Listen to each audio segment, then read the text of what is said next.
Paneer curry చేసేకి మసాలాలన్నీ కూడా ఏం చేశాను, పచ్చిమిర్చి, ఎండుమిర్చి, కాజు, ఉల్లిపాయలు, వెల్లుల్లిపాయ అన్నీ వేసేసాను.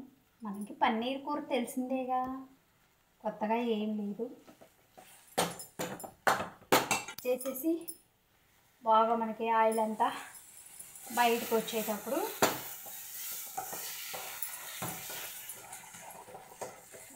సూపర్.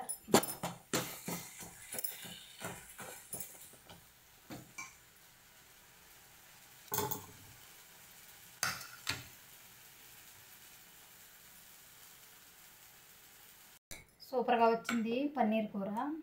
అస్సలు ఎలా వచ్చిందంటే టేస్ట్ అదిరిపోతుంది, గుమ్మంటుంది.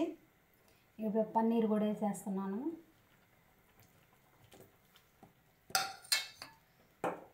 పన్నీర్ వేసుకొని 5 మినిట్స్ ఉండిచ్చేద్దాం. 5 మినిట్స్ తర్వాత తీసేస్తా. వావ్ సూపర్, అదిరిపోయింది.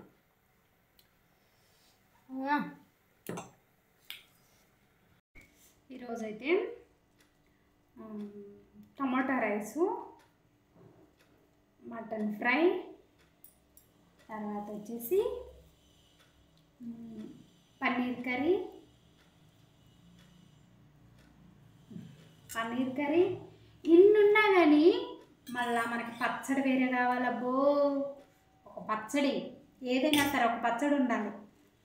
అన్ని టేస్ట్ ఉన్నా కానీ కారంగా పచ్చడి కావాలంటాం. పన్నీర్ అయితే అస్సలు A1 టేస్ట్గా వచ్చిందబ్బా ఈరోజు. పన్నీర్ చాలా బాగుంది. నోట్లో వేసుకుంటే కరిగిపోతుంది అంతే.